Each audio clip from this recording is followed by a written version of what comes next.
Friends, நாளைக்கு நம்ம 3 புக்ஸ்க்கான ஒரு ஸ்பெஷல் லைவ் சண்டேக்கு. என்ன ஸ்பெஷல் அப்படின்னு கேட்டிங்கன்னா, நம்ம எல்லாத்துக்கும் பிடிச்ச ஒரு டாபிக். எல்லாத்துக்கும் பிடிச்ச என்னவா இருக்கும்? சாப்பாடு. இந்த சோறு முக்கியம் அமைச்சர்னு கொஞ்ச நாளைக்கு முன்னாடி ஒரு வீடியோ பயங்கர ட்ரெண்டிங்காக இருந்துச்சு. அந்த மாதிரி நம்ம சாப்பாடு, அதாவது நம்ம பிறந்து கொஞ்ச நாள்ல இருந்து ஈவன் பிறந்ததுலேருந்தே வச்சுக்கலாம், கடைசி வரைக்கும் இன்னொன்று இருக்கிறோம், 3 வேளை தவறாமல் சாப்பிட்றோம். இந்த சாப்பாட்டை பற்றின புரிதல் இன்றைக்கி நிறைய பேர்த்துக்கு இல்லை. அதாவது உணவு தான் மருந்துன்னு சொல்லியிருக்காங்க பெரியவங்க. இன்றைக்கி இருக்கிற எல்லா பிரச்சனைக்கும் நம்ம சாப்பாடு தான் காரணம்னு சொல்கிறாங்க. அப்போ எந்த சாப்பாடு மருந்து, எந்த சாப்பாடு பார்த்தீங்கன்னா நம்மளுக்கு பிரச்சனை கொடுக்குது. அப்போ என்னோட பாடிக்கு, என்னோட ஒர்க்குக்கு தகுந்த மாதிரி என்னோட சாப்பாடு எப்படி இருக்கணும், அதில் என்னென்ன சத்துக்கள் இருக்கணும், இந்த சாப்பாடு எப்படி டிசைன் பண்ணுறது, எவ்வளோ சாப்பிட்ணும், எப்போ சாப்பிட்ணும், அந்த இதெல்லாம் நம்மளுக்கு நம்ம தினம் தினம் செஞ்சாலும் இதுக்கு பின்னாடி இருக்கிற சயின்ஸோ ஆர்ட்டோ நம்மளுக்கு தெரியுது இல்லைங்கிறது தான் ஒரு சோகமான செய்தி.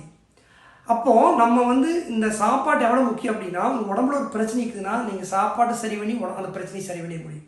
இப்போ நீங்கள் பிளட் ரிப்போர்ட்டெல்லாம் எடுத்திருக்கீங்க, எவ்வளோ மோசமாக இருந்தாலும் ஒரு 6 மந்த் உங்கள் ஃபுட்டு ஹேபிட் மாத்திரம் மூலமாக உங்கள் ரிப்போர்ட்டை கரெக்ட் பண்ணிட முடியும். நாளைக்கு நான் சொல்கிறேன் எப்படிங்கிறது. நான் இப்படி சொல்லிகிட்டே போகலாம் அந்த சாப்பாட்டோட முக்கியத்துவம் என்னங்கிறது. அப்போ நாளைக்கு உங்களுக்கு கிடைக்கிற அந்த நாலேஜ் அப்படிங்கிறது உங்கள் லைஃப் டைமுக்கான ஒரு சொத்து மாதிரி. ஏன்னா நம்ம வாழ்கிற வரைக்கும் அந்த சாப்பிட்றங்கிற வேலை செஞ்சுட்டு தான் இருக்க போகிறோம். அப்போ அதை போய் இனிமேல் புரிதலோடு செய்ய போகிறோம், அவ்வளோதான். புரிதலோட சரியாக செய்ய போகிறோம். அதில் செய்கிற தவறு இன்றைக்கி பெரும்பாலானவங்க தப்பு பண்ணிகிட்டு இருக்காங்க. அதுதான் அவங்களுடைய எல்லா பிரச்சனைக்கும் காரணமாக மாறிடுது. உண்மையில் சொல்லப்போனால் இந்த சாப்பிட்ற மெத்தடை கரெக்ட் பண்ணி ஃபிட்னஸ் கொண்டு வந்துடலாம். So will see. நாளைக்கு பார்ப்போம், டீட்டெயிலாக பார்ப்போம்.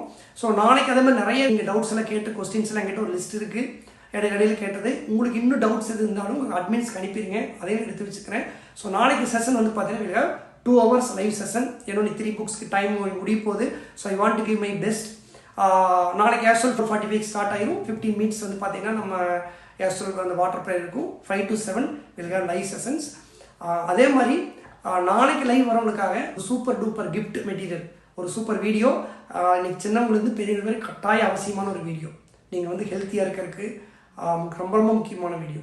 ஸோ அந்த வீடியோவும் நாளைக்கு உங்களுக்கு கிஃப்டாக கிடைக்கும். அதெல்லாம் நிறைய பேர் இந்த டைம் மேனேஜ்மெண்ட் பற்றி கேட்டிருந்தீங்க, ப்ரொடக்டிவிட்டி இன்க்ரீஸ் பண்ணணும், அது எப்படி ப்ரோ 1 மாதம் வரைக்கும் 3 நாள் செஞ்சு முடிக்கணும்னு சொன்னீங்க. அந்த எப்போன்னு அதுவும் நாளைக்கு சில பேருக்கு கிஃப்டாக கிடைக்கிறதுக்கு வாய்ப்பு இருக்குது. அதை பற்றி நாளைக்கு நான் அனௌன்ஸ்மெண்ட் பண்ணுறேன்.